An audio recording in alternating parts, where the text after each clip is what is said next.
د آل انډیا ریډیو پښتو څنګه مینانو یوټیوب چینل کې تاسو ته خراغلاست وایو او غواړو چې زموږ چینل ته لایکونه ورکړئ او سبسکرایب کړئ. هندستان ته د بهرنیو سیلانیانو راتګ له اقتصادي پلوه د اهمیت وړ دی. هر کال هندستان ته د نړۍ لر او برنا ګڼ شمېر بهرانیان د چکر او سیل لپاره راځي. د سفر او سیاحت د نړیوال شورا د اټکل لمخې په 2018 کال کې هندستان لدې لارې 15.24 لک کروڑ روپۍ یا 210 بلیون امریکایي ډالر عاید ترلاسه کړ.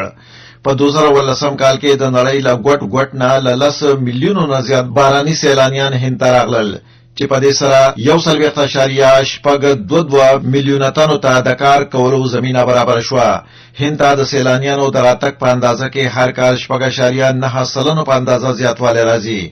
دا اټکل کېږي چې په 2023 کال کې به هندستان لدې لارې 2.05 لک کروڑ روپۍ یا 490 میلیارډ امریکایي ډالر عاید ترلاسه کړي.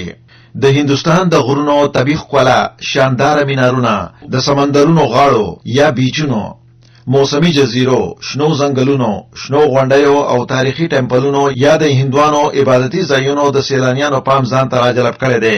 د هند په آګره ښار کې زړه راښکونکی تاج محل د نړۍ له ګوټ نه سیلانیان په ځان رامات کړي دي. د راجستان شاندار حصارونه، دنګې قلاګانې او تاریخي ځایونه هم د لیدلو وړ دي. د کیرلا د پاکو اوبو ډنډونه، د نیلګیري ښکلې هوا او د شنو غونډیو تمځایونه او ګوا ښار په نړیواله کچه شهرت ترلاسه کړی دی.